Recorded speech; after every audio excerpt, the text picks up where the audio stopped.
അസ്സലാമു അലൈക്കും വറഹ്മത്തുള്ളാഹി വബറകാതുഹു. ശഅബാൻ 15 ബറാഅത്ത് രാവ്. വളരെയധികം ശ്രേഷ്ഠതയുള്ള രാവാണ് ബറാഅത്ത് രാവ്.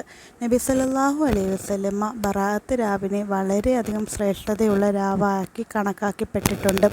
നമ്മുടെ ഒരു വർഷത്തേക്കുള്ള അമാലുകൾ രേഖപ്പെടുത്തുന്ന രാവാണ് ബറാഅത്ത് രാവ്. അതിനാൽ നമ്മൾ നിസ്കാരങ്ങളിൽ ഓതലുകളിൽ മുഴങ്ങി അള്ളാഹുവിനോട് ദുആ ചെയ്ത് ആ രാവിനെ നമ്മൾ പരമാവധി ഉപയോഗപ്പെടുത്തണം. ബറാഅത്ത് രാവിൽ 3 യാസീൻ നിർബന്ധമായും മഗ്‌രിബ് നിസ്കാരത്തിന് ശേഷം ഇശായ്ക്കും ഇടയിലായിട്ട് ഓതണം. യാസീൻ ഓതുമ്പോൾ ഉള്ള നിയ്യത്തുകൾ: ആദ്യത്തെ യാസീൻ ആയുസ്സിൽ ബറക്കത്ത് നൽകാൻ വേണ്ടിയാണ് ഓതേണ്ടത്. നമ്മുടെ ആയുസ്സിൽ ബറക്കത്തുണ്ടാകാൻ വേണ്ടിയാണ് ആദ്യത്തെ യാസീൻ. രണ്ടാമത്തെ യാസീൻ നമ്മുടെ റിസ്ക്കിന് വേണ്ടിയാണ്, നമ്മുടെ റിസ്ക്കിൽ വർധനവ് ഉണ്ടാകാൻ വേണ്ടിയാണ് രണ്ടാമത്തെ യാസീൻ. മൂന്നാമത്തേത് മരണസമയത്ത് ഈമാൻ ലഭിക്കാൻ വേണ്ടിയാണ് മൂന്നാമത്തെ യാസീൻ ഓതേണ്ടത്. ഈ യാസീൻ ഓതുമ്പോൾ ശ്രദ്ധിക്കേണ്ട പ്രധാനപ്പെട്ട ഒരു കാര്യമുണ്ട്. 3 യാസീൻ്റെ ഇടയിലായി സംസാരിക്കാൻ പാടില്ല.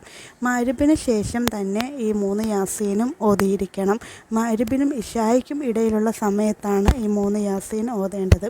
ശഅബാൻ 15 വളരെയധികം ശ്രേഷ്ഠതയുള്ള രാവാണ്. അല്ലാഹു തആല നമ്മളുടെ ഒരു വർഷത്തേക്കുള്ള അമാലുകൾ ഇറക്കുന്ന രാവായതിനാൽ പരമാവധി നമ്മൾ ആ രാവിൽ ഇബാദത്തുകളിൽ മുഴങ്ങി ആ രാവിനെ ഉപയോഗപ്പെടുത്തണം. ബറാഅത്ത് രാവ് വളരെയധികം പുണ്യം നിറഞ്ഞ രാവാണെന്ന് നബി സല്ലല്ലാഹു അലൈഹി വസല്ലമ പറഞ്ഞിട്ടുണ്ട്.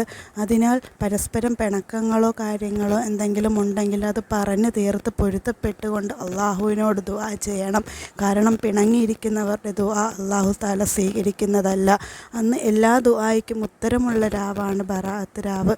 അതിനാൽ നമ്മൾ പരമാവധി ഉപയോഗപ്പെടുത്തി നമസ്കാരങ്ങളിൽ മുഴങ്ങി ഓതലുകളുമായിട്ട് നമ്മൾ ആ രാവിനെ ഉപയോഗപ്പെടുത്തണം. എല്ലാവരുടെയും ദുആകൾ അല്ലാഹു തആല സ്വീകരിക്കട്ടെ. ആമീൻ. നിങ്ങൾ ഈ ചാനൽ ആദ്യമായി കാണുന്നവരാണെങ്കിൽ ഒന്ന് സബ്സ്ക്രൈബ് ചെയ്ത് ലൈക്ക് ചെയ്ത് ഷെയർ ചെയ്യണേ.